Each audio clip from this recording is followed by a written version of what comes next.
You are surrounded by people, and you have never felt more alone. You scroll past 100 faces a day. You answer messages from people who drain you. You sit at dinner tables with family and feel like a stranger wearing a familiar name. Something is wrong with the way you connect, but you can't name it. And here is the strange part. 2,000 years ago, a man drew a simple diagram that explains exactly why you feel this way. He never met you. He died before your country existed, yet he mapped the precise reason your relationships feel hollow and the precise way to fix it. The question is, why did this map vanish for 2,000 years? And why is modern neuroscience suddenly proving he was right? Stay with me, because once you see his diagram, you cannot unsee it. Picture a man named Hierocles, 2nd century. The Roman Empire is at the height of its power and also at the height of its loneliness. Cities are crowded, streets are full, and people are quietly starving for something they can't buy in any market: the feeling of belonging.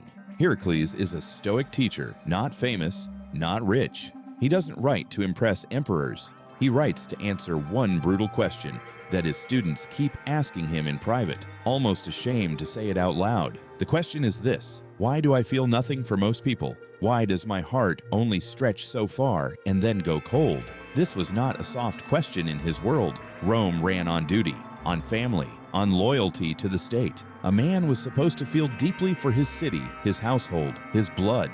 But Hierocles watched something darker underneath all that talk of duty. He watched people perform love while feeling almost none of it. He watched sons resent their fathers, neighbors who would not cross the street for each other, a whole society going through the motions of connection while the inside rotted. And one day, instead of giving another lecture, he did something different. He picked up a stylus, and he drew a single point on a wax tablet, a dot. Then, around that dot, he drew a circle. Then another circle around that one. Then another, and another. Rings spreading outward like a stone dropped in still water. His students leaned in. "What is it?" they asked. He pointed at the center dot. "This," he said, "is your mind, yourself, the thing behind your eyes." Then he pointed to the first ring. "This is your body," he said, "the flesh that carries you." The next ring, your family, parents, children, the ones who share your name. The next, your relatives, then your neighbors, then your fellow citizens, then your countrymen, and the final vast ring on the outer edge, the entire human race, every stranger alive, every person you will never meet. The students nodded. It seemed obvious. Of course, we feel more for those close to us and less for those far away. That is simply how the heart works. And that is exactly when Hierocles said the thing that changed everything. He looked up and told them they had it backwards. The diagram was not a description of how things are. It was a warning about a mistake they were all making, a mistake that was quietly destroying them. But he stopped there. He would not explain it yet. He set down the stylus and let the silence stretch, because he knew the answer would mean nothing until they truly felt the weight of the problem. So let me make you feel it first. Think about your own circles right now. Picture that dot, you, then the rings spreading out, the people closest to you, then the ones a little further, then the strangers at the edge. Now be honest about something. For most of us, those outer rings are basically dead. The stranger on the train is furniture. The person in another country is a statistic. The neighbor 3 doors down has no face. We have shrunk our circle of real feeling down to a tiny dot, and we call that being realistic. We call it protecting our energy. We call it boundaries. But Hierocles saw what that shrinking actually does to a person. When you pull all your care inward, when you let the outer rings go cold, you do not become safer. You become smaller, lonelier, more anxious, because a self that cares about almost nothing outside itself is a self trapped in a tiny prison with one inmate, you. And you have felt those walls. The morning you woke up and could not think of a single person you wanted to call. The crowded room where you felt invisible. The slow suspicion that everyone is just a means to your ends, and that you are just a means to theirs. That cold transactional hum underneath modern life, that is the shrinking. That is the circles collapsing into the dot. Here is the trap, and it is a cruel one. The lonelier you feel, the more you pull inward to protect yourself. And the more you pull inward, the lonelier you feel. The circle keeps tightening. It is a spiral, and it spins one direction, down. Hierocles watched his students live inside that exact spiral, and he was about to hand them the one move that reverses it. A move so simple it sounds like nothing, and so powerful that 2,000 years later, brain scientists would stumble onto the very same mechanism and have no idea an ancient teacher had been there first. What was the move? He told them to pull the circles in, but not the way they had been doing it. Here is the difference, and this is the heart of everything. The lonely mind pulls inward by shrinking its care, by deciding fewer people matter. Hierocles taught the opposite. He said, do not shrink your care. Pull the outer circles closer to the center. Take the people on the cold, distant rings, and in your mind, draw them inward toward you.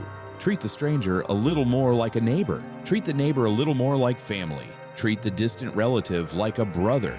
Treat your brother like your very self. He called this contraction of the circles. You do not lose the people close to you. You promote everyone else. You reach out to the edge of your map and you pull the whole thing tighter until your sense of self expands to include people it used to exclude. And notice what just happened. The lonely person and the connected person are doing the same motion, pulling inward. But one is shrinking who counts, and the other is expanding who counts. One ends in a prison, the other ends in a home, the size of the world. He gave them a strange, beautiful instruction to practice it. He said, in your speech, in your daily words, start treating people as if they were already closer than they are. Call the older man you pass not stranger, but uncle. Call the woman your mother's age mother. Call the young one brother, sister, child. He believed the words you use train the heart to follow. Speak someone into your inner circle, and your feeling catches up to your speech. Now, here is where it gets genuinely strange. Modern neuroscience has found that this is not poetry. It is mechanics. Researchers studying empathy discovered that the brain does not treat in-group and out-group as fixed categories. The line between us and them is not carved in stone. It moves. When you deliberately imagine a stranger's inner life, their fears, their mournings, their private griefs, regions of your brain associated with self-reference begin to activate. Your brain starts processing that stranger using some of the same circuitry it uses for you. Literally, you expand the neural boundary of the self to include another person. Hierocles had no word for a brain scan, but that is exactly what his circles describe. The self is not a fixed dot. It is a flexible territory, and you decide how far its borders reach. This is why the shrinking hurts so much.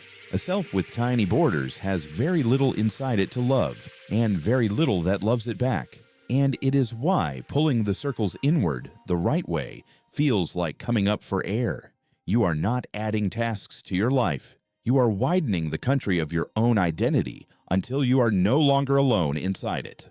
So come back now to the question I left at the very beginning. Why do you feel surrounded by people and still alone? Here is the answer Hierocles drew on that wax tablet. You are alone because you have quietly let your circles go cold. You have shrunk yourself down to a dot to keep it safe, and the safety became a cage. The cure is not to find new people.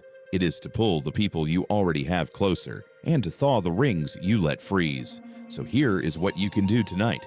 It costs nothing. Pick one person on an outer ring of your life, not your favorite person, someone neutral, a coworker, a neighbor, the barista, someone who is currently just furniture, and do one small thing that treats them as one ring closer than they are. Learn their name, ask one real question, and actually wait for the answer. Send the message you have been not sending. Pull that one circle inward by a single ring. That is the whole practice. One ring. Tonight. Do it again tomorrow with someone else, and watch what happens to the dot in the center. Watch what happens to you. Because here is the gut punch truth Hierocles spent his life trying to teach. You were never lonely because the world was too far away. You were lonely because you stopped reaching for it. The circles were always yours to move. The man who drew them has been dead for 2,000 years. But the stylus is in your hand now. If this reached something in you, stay close. Subscribe, and let the next one find you.